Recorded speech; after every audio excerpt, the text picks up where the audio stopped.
Hay canciones que parecen simples historias de amor, hasta que descubres la verdad que esconden. En 2008, La Oreja de Van Gogh lanzó Jueves, una balada que muchos cantaron sin saber que estaba inspirada en uno de los capítulos más dolorosos de la historia de España, los atentados del 11 de marzo de 2004 en Madrid.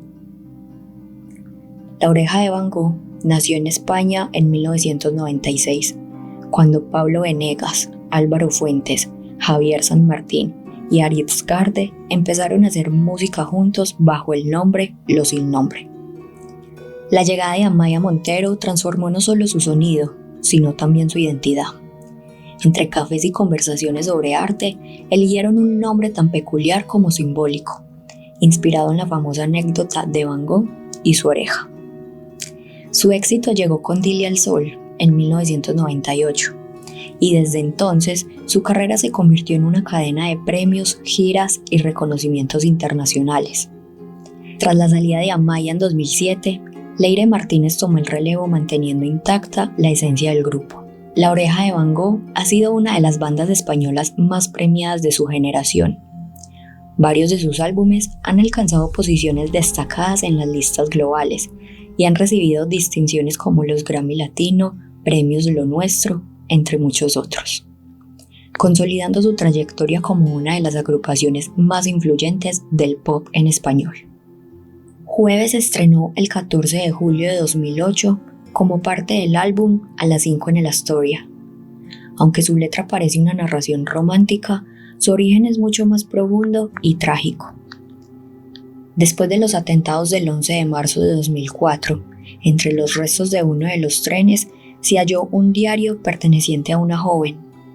En él relataba cómo cada día tomaba el mismo vagón y cómo, sin atreverse a hablarle, se enamoraba silenciosamente de un pasajero que veía a diario. La página correspondiente al 11 de marzo quedó incompleta, marcada por el destino. 192 personas perdieron la vida ese día y los integrantes del grupo decidieron cerrar aquella página por ella.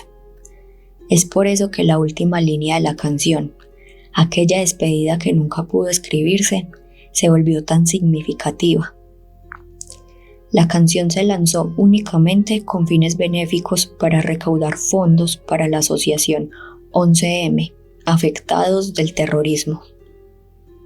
El video oficial presenta rostros de personas de distintas edades, cantando sobre un fondo negro. Cada luz que los ilumina se apaga al final, simbolizando las vidas que se extinguieron aquel día. Se dice que muchos de los participantes eran familiares o allegados de las víctimas, lo que hace de este videoclip un homenaje silencioso y conmovedor. Por su parte, el video no oficial aporta una lectura más íntima del romance truncado. Una joven tímida que repite diariamente el mismo trayecto, cruzando miradas con el chico que también la observa, pero ninguno se atreve a hablar. El amor estuvo ahí, siempre, pero nunca a tiempo. Jueves no es una simple balada, es una historia real que quedó a medio escribir. Una memoria rescatada del silencio, convertida en música para honrar a quienes no volvieron a casa. En cada verso y en cada pausa vive la fragilidad de un amor que apenas comenzaba, y la certeza de que incluso en medio de la tragedia, los sentimientos más humanos siguen buscando su lugar.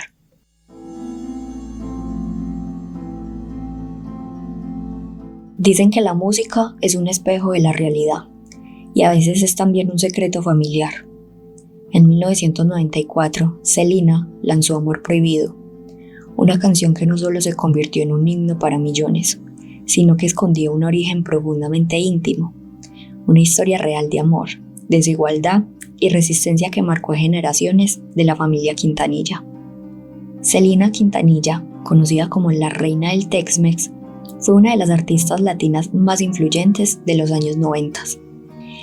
Inició su carrera a los 6 años junto a sus hermanos en la banda Selena y los Dinos, y a los 14 ya tenía su primer álbum.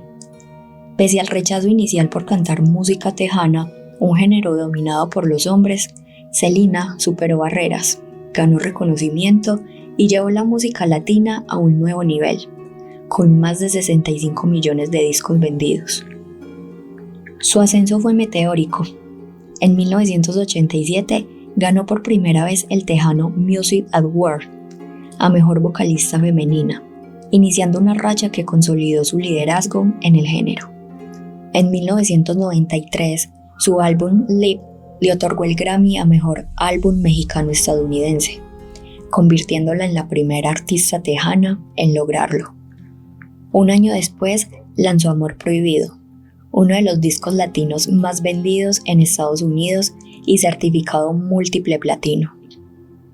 Después del éxito que tuvo ese álbum, Selena comenzó a grabar su álbum en inglés, pero lastimosamente no fue terminado.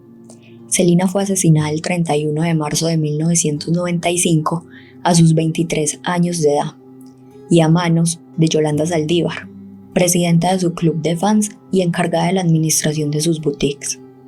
Amor Prohibido no nació en un estudio, sino en la memoria de una mujer que desafió las reglas de su tiempo.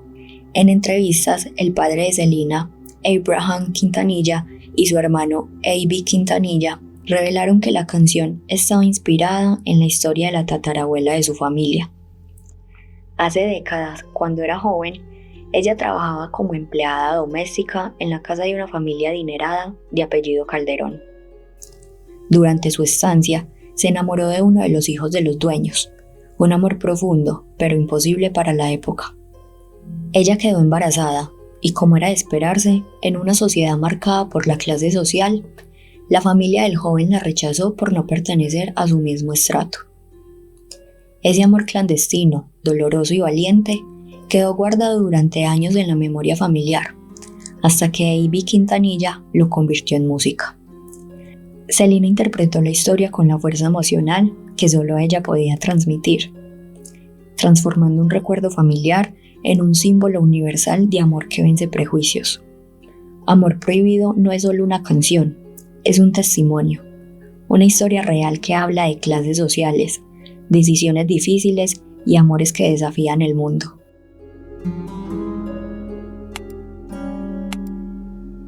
Hay canciones que trascienden generaciones y luego está Hotel California, una pieza que desde 1976 ha alimentado teorías, misterios y debates.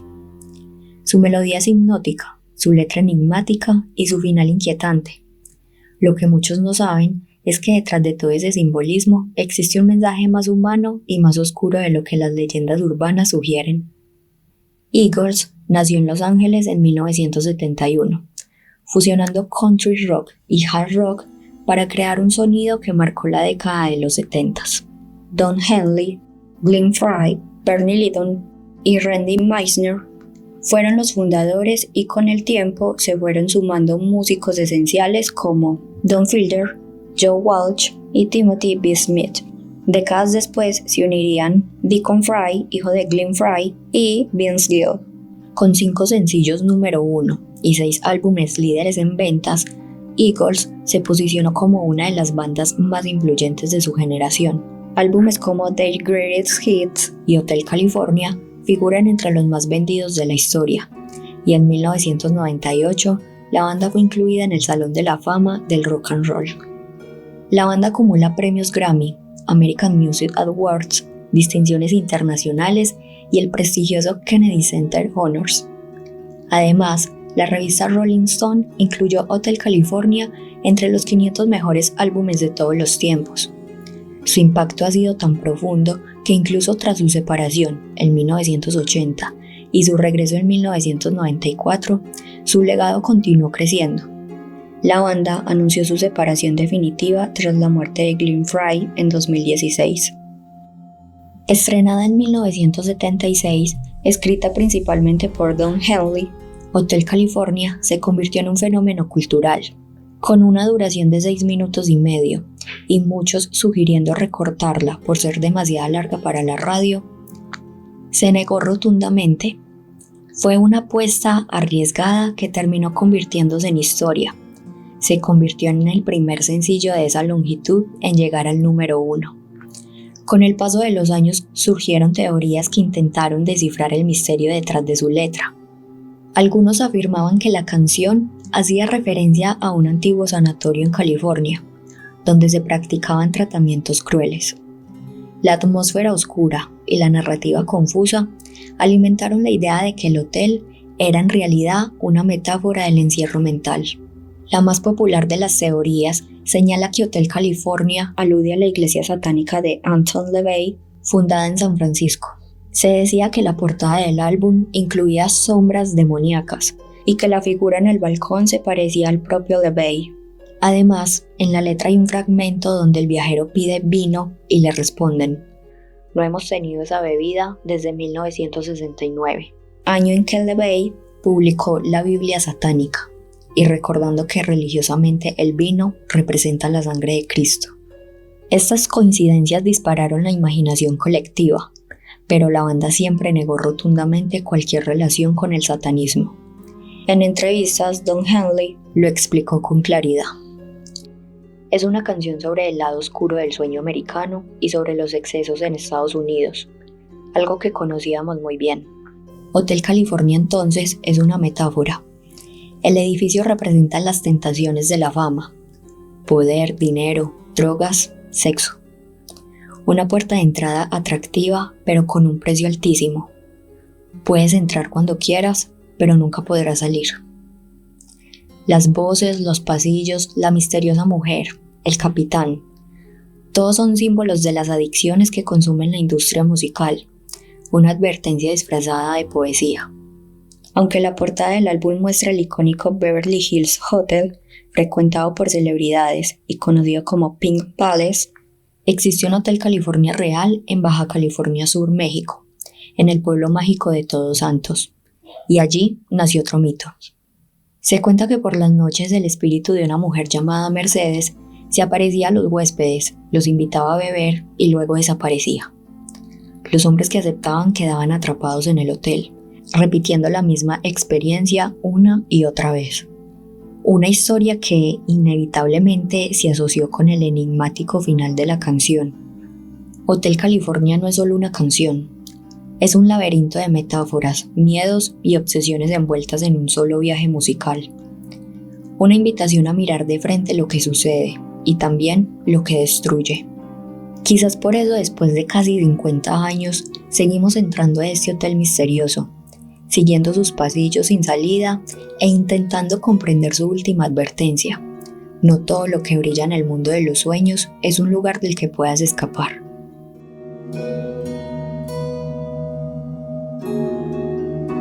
Love My Life, una balada que parece simple, pero que esconde una de las historias de amor más profundas, dolorosas y humanas en la vida de Freddie Mercury.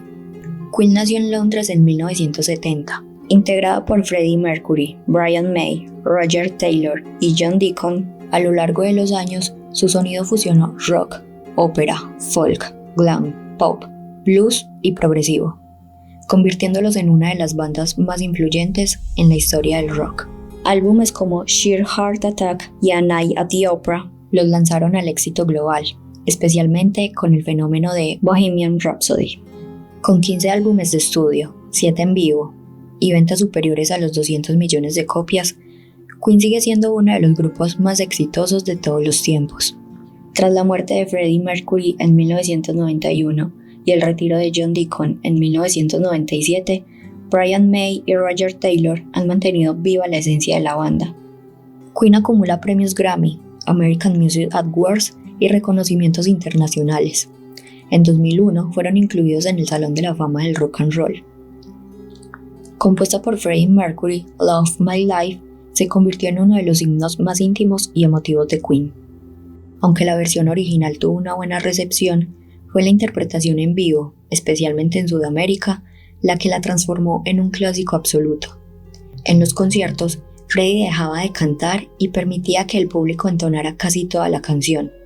Era un diálogo emocional entre el artista y sus fans.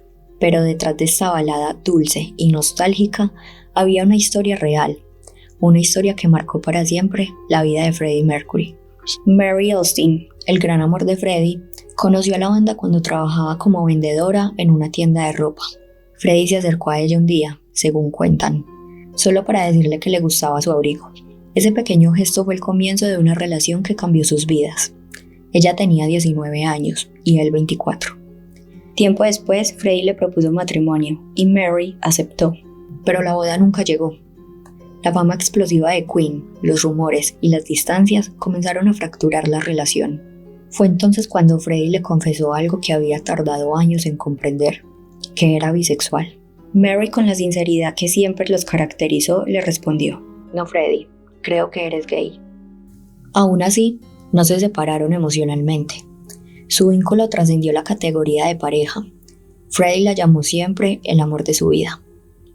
Le compró un apartamento cerca de su casa, le dio trabajo relacionado con la banda y la convirtió en la persona de mayor confianza en su círculo íntimo. Love My Life fue escrita para Mary Austin. Es un lamento, una súplica, una confesión. Habla del dolor de perder un amor que sigue siendo central, incluso cuando la relación ha cambiado para siempre.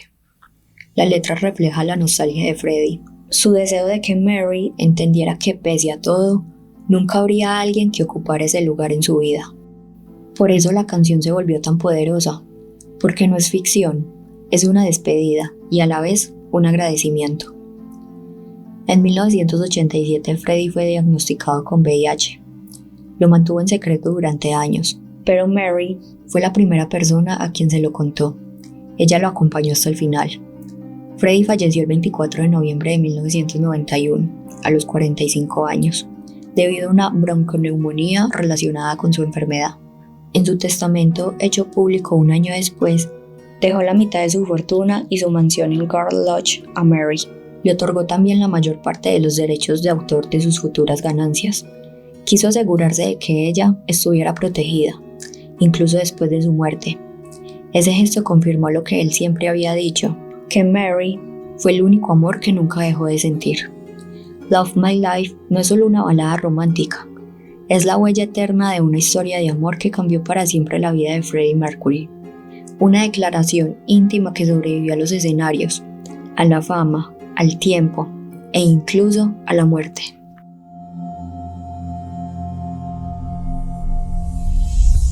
Pocas canciones del rock nacieron en un lugar tan caótico y a la vez tan simple. Paradise City empezó a escribirse en la parte trasera de una camioneta, entre guitarras acústicas, cerveza y el cansancio de una banda que regresaba de tocar. Slash tatareó una melodía, Duff e Izzy lo siguieron y Axl Rose soltó la primera línea. Ese instante improvisado se convirtió en uno de los himnos más grandes de Guns N' Roses. Formada en 1985 por Axl Rose e Izzy Stradlin, es una de las bandas de rock más influyentes de la historia. Han vendido más de 150 millones de discos, son íconos globales y forman parte del Salón de la Fama del Rock and Roll. Con giras históricas, récords en ventas y una influencia que marcó a generaciones completas, Guns N' Roses es una banda que acumula galardones y reconocimientos en todo el mundo. Lanzada como sencillo en 1989 e incluida en el álbum Appetite for Destruction, Paradise City alcanzó el puesto número 5 en la Billboard Hot 100. La canción nació entre carcajadas, guitarras y alcohol durante un viaje de regreso a Los Ángeles. Slash trajo la introducción, Duff e Izzy el ritmo y Axl, inspirado, improvisó la primera línea. El tema principal retrata el lado más crudo de Los Ángeles, las calles duras, la violencia y la corrupción de quienes tienen el poder. Pero el coro revela un contraste inesperado, un lugar verde, tranquilo y casi inocente. Ese fragmento tiene origen personal. Axl lo confirmó. La ciudad paraíso era Bloomington, Indiana, un sitio al que él y sus amigos escapaban durante la adolescencia para ver el atardecer cerca del bosque y del lago. Para Axl, ese lugar era libertad pura, y ese recuerdo terminó incrustado para siempre en uno de los himnos del rock. Sin embargo, una teoría más oscura rodea la canción. Algunos fanáticos aseguran que la letra también hace referencia a la heroína, droga que según rumores era consumida por la banda en aquellos años. El paraíso sería una metáfora de la adicción. Guns N' Roses nunca lo confirmó. El videoclip también guarda historia. Fue filmado mientras la banda estaba de gira con Aerosmith e incluye imágenes del The Concord Monsters of Rock en Donington Park y de una tragedia que marcó a la banda. Durante su presentación en ese festival, una avalancha de público terminó con la vida de 2 personas y decenas heridas. Incluir esas imágenes fue un acto de homenaje. Paradise City se convirtió en un himno urbano, un grito sobre la decadencia, la supervivencia y ese deseo universal de encontrar, aunque sea por un instante, un lugar donde todo es mejor. Es un choque entre 2 mundos, la calle dura que destruye y el recuerdo de un paraíso que te salva. Quizá por eso sigue sonando igual de poderosa décadas después, porque todos en algún momento buscamos volver a ese lugar donde la vida era simple, verde y libre.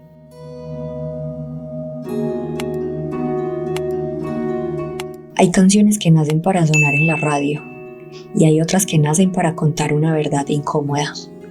Rosario Tijeras pertenece a esta última categoría. Inspirada en un personaje ficticio, pero construido con testimonios reales de niñas sicarias, esta canción de Juanes logró lo impensable: convertir en música una herida social abierta en Colombia.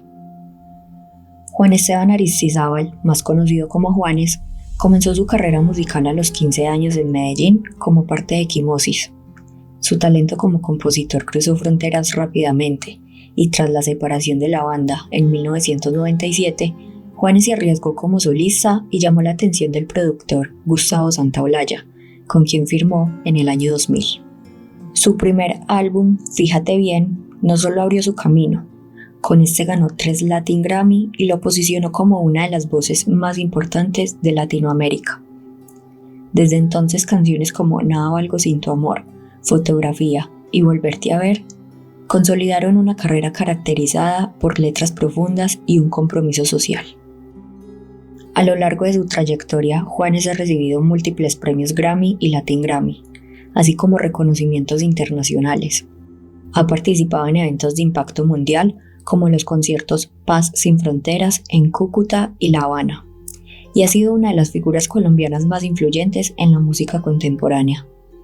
Lanzada en 2006 como parte del álbum Mi Sangre, Rosario Tijeras es una de las canciones más intensas de Juanes. Su origen nace en una obra literaria, la novela Rosario Tijeras de Jorge Franco, que a su vez se inspiró en testimonios reales de jóvenes sicarios de Medellín en los años 80 y 90.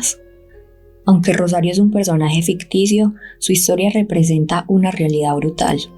Niñas reclutadas por pandillas, usadas por el narcotráfico y marcadas por la violencia desde su infancia. El apodo Tijeras surge de un acto de venganza. La joven hiere con unas tijeras al hombre que abusó de ella. Jorge Franco creó el personaje tras leer una tesis de psicología que exploraba la relación entre la religión y el sicariato femenino. Aquellos testimonios crudos, dolorosos y reales lo llevaron a investigar profundamente un mundo que conocía de cerca, el de la Medellín de esa época, marcada por el narcotráfico, la prostitución infantil y la violencia urbana. Juanes tomó esa historia y la transformó en música, respetando la crudeza del relato original. Su canción fue incluida en la banda sonora de la película Rosario Tijeras de 2005, que posteriormente inspiró series de televisión en Colombia y México. La letra narra la dualidad del personaje, peligrosa y vulnerable, víctima y victimaria, producto de un contexto social que la empuja a sobrevivir como puede. Más que una canción, Rosario Tijeras es un retrato de la violencia que marcó a toda una generación y una denuncia artística sobre las vidas que quedaron atrapadas en esa época oscura de la ciudad. Rosario Tijeras nos recuerda que detrás de cada historia de violencia hay una vida rota, un origen, una herida. Juanes convirtió ese dolor colectivo en una canción que no solo entretiene, sino que también confronta.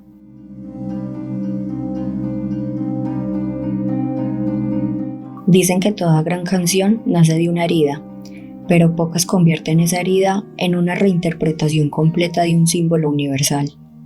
En 2011, Lady Gaga lanzó Judas, un tema que mezcló religión, danza y traición en una sola pieza, y que encendió uno de los debates más intensos de su carrera. Lady Gaga es una cantante, compositora, productora y una de las figuras más influyentes de la música contemporánea. Irrumpió en la industria con su álbum The Fame en 2008. A partir de ahí, su trayectoria explotó. Giras históricas, éxito global, actuación premiada y un dominio absoluto del pop y la cultura visual. Dueña de un estilo extravagante y un enfoque artístico interdisciplinar, ha construido una carrera que combina música, moda, actuación y activismo. A lo largo de su carrera ha recibido varios Grammys, un Oscar, 2 Globos de Oro, múltiples premios MTV, Billboard y un lugar en el Salón de la Fama de los Compositores. Time y Forbes le han catalogado repetidamente como una de las personas más influyentes del mundo. Su impacto va más allá de la música, es referente estético, cultural y social. Judas fue escrita y coproducida por Lady Gaga junto al productor Red One. Aunque muchos creyeron que era una provocación religiosa, la verdadera raíz de la canción es mucho más íntima.